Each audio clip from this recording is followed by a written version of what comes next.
School sports, including provincial and national tournaments, may now resume after being temporarily suspended to curb the spread of COVID-19.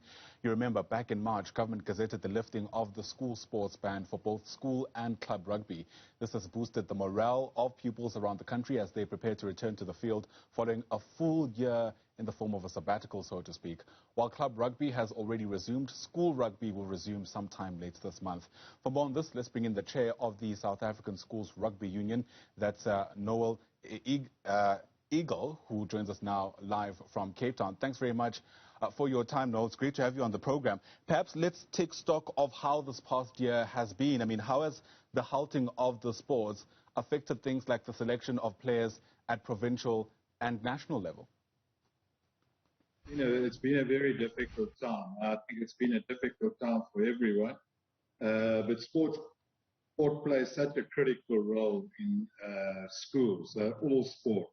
My particular sport is rugby, and yes, it's been devastating because simply there's been no rugby to be played. So there's been no selections.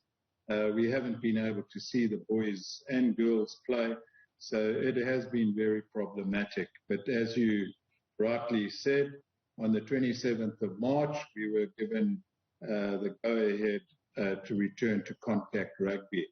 And with SARU and SA Schools, a combined effort, and with all the schools, we'll be returning to actual inter-school play on the 23rd of April, which is fantastic news for all of us. Yeah, of course, the threat of COVID-19 is still very much alive and with us. Rugby as a contact sport makes it virtually impossible to do things like social distance or even have your mask on. How are you making sure the game resumes, but whilst being cognizant of the threats of the virus? I think that there's no doubt that the DBE, Department of Sports, Arts and Culture, SARU, and all of us, and including schools, are very well aware that rugby is a contact sport. I think the risk index is low enough now that all those parties have agreed that we can safely return. There will still be strict protocols and screening processes in place. You do know that it will be done without spectators, but we will do everything in our power to maintain the safety of our players. That's an absolute priority. And if the risk index increases again, then, you know, we would definitely stop the contact part of rugby. Right. I guess outside of just the screening before the players actually hit the ground, there's not much you can do really to try to stave the virus from being passed on during the sports, is there? I think you're correct. I think it's like everything. You know, you can go to the shopping center and you can get the virus. So with the screening, remember our pupils are screened, our players are screened every day at school. So it's a very controlled environment for school learners, where every day before they enter school, they screen, they sanitize again when they leave. So we have a very controlled a group of young people that are monitored consistently. So I think it is pretty safe.